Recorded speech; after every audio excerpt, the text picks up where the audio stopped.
Super Saravana ஸ்டோர்ஸ்ல December 16 இருந்து ஜனவரி 15 வரைக்கும் ஒவ்வொரு பிரான்ச்லயும் ஒரு கஸ்டமருக்கு ₹1,00,000 மதிப்புள்ள தங்க நகை பண்டிகை பரிசு. வணக்கம். இது தமிழ் குரலின் சிறப்பு நேர்காணல். இன்றைக்கு நம்மோடு இணைந்திருக்கிறவர் ஃபர்ஸ்ட் லைன் மீடியாவின் முதன்மை ஆசிரியர் மூத்த பத்திரிகையாளர் ஐயா டாக்டர் உமாபதி அவர்கள். சார் வணக்கம். சார் வணக்கம். வளவன். தமிழ்நாட்டில் தான் அந்த திராவிட அரசு எங்களுக்கு கூட்டம் நடத்த கூட இவ்வளவு கண்டிஷன் போடுறாங்க அப்படின்லாம் புலம்பிக்கிட்டு இருந்த தாவேக்கா மலேசியாவுக்கு ஈவெண்ட்டுக்கு போனால் அங்கேயும் கண்டிஷன்ற நிலைமை வந்திருக்கு. இதுக்கும் எதுவும் திமுக திட்ட வாய்ப்பு இருக்கா? எப்படி பார்க்குறீங்க சார்? இல்லை, அங்கே போய் என்ன ஆயிடுச்சுன்னா, இவங்க போட்ட பிளான் நம்ம அங்கே போய் என்ன வேணாலும் பேசலாம், நமக்கு என்ன லைவ் தானே கொடுக்க போகிறாங்க, அது இங்கே பெரிய தாக்கத்தை ஏற்படுத்தும். மலேசியாவில் இவ்வளோ கூட்டமா அப்படின்றது தான் முதல்ல பிளான் போட்டது. மலேசியாவில் உள்ள நம்ம தமிழ் சொந்தங்கள் இருக்காங்கல்ல, இவர்கள் என்னென்னா நயன்தாரா போனாலே அவ்வளோ கூட்டம் வரும். ஏன்னா அங்கே ஸ்டார் யாராக இருந்தாங்கன்னா பிரசாந்த், ஒரு காலத்தில் பிரசாந்த் இப்போக்காக அடிச்சுக்குவாங்க. அந்த மாதிரி யார் போனாலும் கூட்டம் வரும். அப்போ இவங்க என்ன பிளான் போடுறாங்கன்னா, அது எப்படின்னா ஒரு வீட்டி ரயில்வே ஸ்டேஷன் மாதிரி பாம்பேயில் காலையில் பார்த்தீங்கன்னா ஒரு 10,000 பேர் நின்னாலே தள்ளிட்டு போய் ட்ரெயினில் ஏற்றிடுவாங்க. அந்த மாதிரி கூட்டம் இருக்கும்ல, அதில் போய் நம்மளை வாழ்க்கை கற்றுக்கு போனால் இவருக்காக தான் கூட்டம் வருதுன்ற மாதிரி. அவன் வேலைக்கு போகிறக்காக ட்ரெயின் எலக்ட்ரிக் ட்ரெயினில் வருவான். அந்த காக தான் மலேசியாவில் என்டர்டெயின்மெண்ட்டில் தமிழர்களுக்கான இது இல்லைன்றதுனால திரைப்படம் மட்டும்தான் அதுவும் இப்படி போகும். அப்போ தமிழ் நடிகர்களில் ஏதாவது ஒரு ஸ்டார் நைட்டு இதெல்லாம் வந்ததுன்னா சிங்கப்பூரில் பெருசாக வசூலாகாது. ஏன்னா சின்ன நாடு அது வேறு மாதிரி. மலேசியா அதை விட ரொம்ப பெருசு, பாப்புலேஷன் கொஞ்சம் ஜாஸ்தி. கடந்த காலத்தில் விஜயகாந்த் அவர்கள் அந்த நடிகர் சங்க கடன் அடைக்கிறதுக்கெல்லாம் மலேசியாவில் கூட்டம் நடத்தி மலேசியா போனார், சிங்கப்பூர் போனார். அது எல்லா நடிகர்களும் போனதுனால எல்லாம் அடிச்சு பொட்டியை கழட்டு வந்துடுவாங்க சிங்கப்பூரில். இது விஜய்க்காக மட்டும் வர மாட்டாங்க, வயசு பிள்ளைங்க மட்டும் வரும். மொதல் ஒரு 50 பேர் தான் உட்காந்துருக்கு. ஸோ அப்படி இருக்கிறதுனால என்ன பண்ணிட்டாங்கன்னா மலேசியாவில் போட்டாங்க. மலேசியாவில் போட்டு ஒரு இம்பேக்ட் ஏற்படுத்தி அதை வச்சு அவங்களுக்கு ஓட்டு இல்லை, பட் இதை டிவியில் பார்த்தோன்னே இவ்வளோ மலேசியாவில் விஜய்க்கு இவ்வளோனா, இங்கே உள்ளவங்களுக்கு அதுவும் தற்குறிகளுக்கு மாங்காடே தெரியாது, அவனுக்கு இப்படி மலேசியா தெரியும். அவன் என்ன பண்ணுவான், வெளிநாட்டில் இவ்வளோ செல்வாக்கான்வான். அந்த பில்டப் கொடுக்குறக்காக பிளான் பண்ணி கொண்டு போய் அப்ளிகேஷனை கொடுத்தா அன்றைக்கி நைட்டே மழை, பேரழிவு.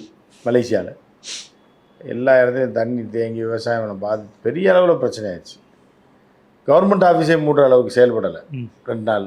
அப்ளிகேஷன் எங்கே பிரித்து பார்த்து ஓகேன்னு சொல்கிறது. அது மாடியில் அந்த அப்ளிகேஷன் இருந்ததுனால தண்ணியில் போகல.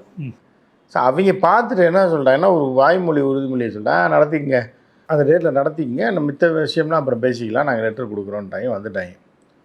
வந்தால் மாநாடு அந்த இது கொடுத்த அன்றைக்கே பேரழிவு, மழை, வெள்ளம். அந்த நாட்டில் இது வரைக்கும் நடந்துடாத ஒரு சோகம். இதெல்லாம் சொல்லுவாங்க 100 ஆண்டுகளுக்கு ஒரு முறை பெய்யக்கூடிய அளவுக்கான பேரும் லெட்ரு அந்த ஆஃபீஸ்க்குள்ளே போனவுடனே தர்த்தரியம் பிடிச்சி எல்லாம் மழை பல மாகாணங்கள் அழிவுக்குள்ளாயிடுச்சு. 20 அடி தண்ணி. நார்த்து இப்போ ஹாத்தியாயின்னு இருக்குது இந்த இதில், இப்போ தாய்லாந்தில் இருக்க ஹாத்தியாயி பக்கத்தில், ஹாத்தியாயி அழிஞ்சு போச்சு. அதுக்கு பக்கத்தில் இருக்க இது மாதிரி பெரலிஸ் அப்படின்ற மாகாணம், அங்கேயும் நிறையா வெள்ளம் ரொம்ப பெரிய பேரழிவு இருக்குது. KL நகரத்துலேயும் ஸோ இப்படிலாம் பண்ணோடனே அவன் திருப்பி ஒரு வாரம் கழித்து பார்த்துருக்கான். ஏதோ இந்த பேய் படத்தில் வரும்ல, ஏதோ ஒரு லெட்ரு ஏதோ ஒரு ஆணியை பிடிங்கி கொண்டு வந்து வச்சுருக்காங்கன்ற மாதிரி இருக்குன்னொடனே அவங்க பார்த்துருக்காங்க. சரி நம்ம அப்புறம் மழை நின்றவுடனே சரி அப்புறம் டவுட்டு போய் சரி இல்லை இதனால் இருக்காது அப்படின்ட்டு சரின்னு என்ன பண்ணியிருக்காங்கன்னா, அப்போ தான் ஒருத்தர் சொல்லியிருக்காரு, யார் இவர், ஆமாம் யார் இவருன்னு கேட்கும்போது டீட்டெயில் எடுக்கடான்ட்டாங்க. எடுக்கன்னு பார்த்தா சமீபத்தில் இந்தியாவிலேயே அதிகப்படியான பேர் எங்கே செத்துருக்காங்க தெரியுமா, அது இவரோட கூட்டத்தில் தான். ஐயோ அப்படின்னோடனே அந்த வீடியோ ஆதாரங்கள்லாம் எடுத்து போட்டு பார்த்து அந்த போலீஸ் காவல்துறையோடைய தலைமை அதிகாரி பார்த்து ஷாக் ஆகிருக்கு. எதுக்கு இவ்வளோ பேர் ஓடுறாங்கன்னு. காரு ரோட்டில் போகும், மனுஷன் பிளாட்பாரத்தில் போவான், ஆனால் ரோட்டில் எதுக்கு இவ்வளோ பேர் ஓடுறாங்க அப்படின்னு பார்த்து இந்த அப்ளிகேஷன் கொடுத்துருக்காங்க, இல்லை இவர் தான் காரணம்ன்றாங்க. அப்புறம் எதுக்கு லூஸாக லைட்டை ஆஃப் பண்ணி போடுறான்றாங்க. இதெல்லாம் இதனால தான் அங்கே அந்த 40 பேர் செத்தது. என்னென்னா, ஐயோ எங்கள் மேலே துரத்தி விட்டு வர வேணான்னு சொல்லியிருந்தேன். இல்லை சார் கொடுத்துட்டோம், நம்மளும் ஒரு லெட்ரு கொடுத்து ரிசிப்ட் கொடுத்துட்டோம், இப்போ நம்ம நாட்டுக்கு ஒரு அசியமாயிரும், அப்போ என்ன பண்ணலான்னொன்னே எதுக்கு வராங்க, அரசியல் இல்லை சினிமா அவரோட படம். இதில் முக்கியமான விஷயம் யார் பர்மிஷன் கொடுத்தாங்களோ அந்த போலீஸ் மேலேயே பழியை போட்டுருவார். ஆமாம், அப்படி போட்டுருவார். இல்லை மலேசியா மேலே பழியை போட்டுருவார். மலேசியா இப்போ வந்து பண்ணதுனால தான் இத்தனை பேர் செத்துட்டான், இல்லை மலேசியா போலீஸ் பாதுகாப்பு கொடுக்காதனால தான் இது பண்ணிட்டான், இல்லைனா மலேசியா போலீஸ் ஒரு தண்ணி மாதிரி ஒன்றை கொடுத்துச்சு, 2 பேர் கழுத்து நெரிக்கிற மாதிரி வந்தாங்க, ஏற்கனவே மார்ச்சுரியில் சொல்லி வச்சுட்டாங்க, அதை சொல்லி வச்சு தான் மலேசியா போலீஸ் வந்திருக்கனால தான் இந்த இவ்வளோ லைட் ஆஃப் பண்ணி அவங்க வேற ஸ்டேடியத்தில் ஆன் பண்ணாங்க, அதனால தான் செத்துட்டாங்க, எதுக்கும் தலைவருக்கு சம்மந்தம் இல்லைன்றாங்க அப்படின்னா அந்த போலீஸ் கமிஷனர் ஷாக் ஆகிட்டாங்க. ஐயோ என்னையா சொல்கிறேன், இப்படிலாம் நான் கேள்விப்பட்டதே இல்லை. அந்த அவங்க அந்த கூதரை கும்பல் அப்படி தான், தற்கொலை கும்பல், நம்ம ஊருக்காரனும் அப்படி இருப்பானா, இவங்களும் அப்படி மாற்றிடுவாங்க, நம்ம ஊர் கொஞ்சம் அமைதியாக இருக்குது ஒழுங்காக இருக்குது அப்படின்னோடனே உடனே சட்டம் போட்டார். அது பேர் என்னான்னு கேட்குறாரு, தாவேகா அப்படின்னோடனே இந்த பேரை இவங்க இங்கே மலேசியாவில் ஏர்போர்ட்டில் கால் வைக்கிறதுலேருந்து போகிற வரைக்கும் சொல்லவே கூடாது அப்படின்ட்டாங்க. அதுக்கப்புறம் அந்த இதுனா ஏதோ கலராக எல்லோரும் ஒரே மாதிரி யூனிஃபார்மாக போட்டுருக்கேன், அதுதான் அவன் கட்சி துண்டு, அந்த துண்டை தொடவே கூடாது, அதுவும் அரசியல் கட்சி சம்மந்தப்பட்டதாக தொடக்கூடாது. அதே மாதிரி அந்த பேரை வந்து டிஷர்ட்டில் கூட பயன்படுத்தக்கூடாது. அதே மாதிரி தாவேக்கான்னு கத்தக்கூடாது, நீங்கள் அதுதானே கூட தாவேக்கா இவங்க தற்கொலை நான் இங்கே கற்றும்ல, அதை கத்தக்கூடாது அப்படின்ன உடனே இது எல்லாம் போட்டு கடைசியில் இப்போ விஜய் பேசலாமான்னு கேட்டிருக்காங்க.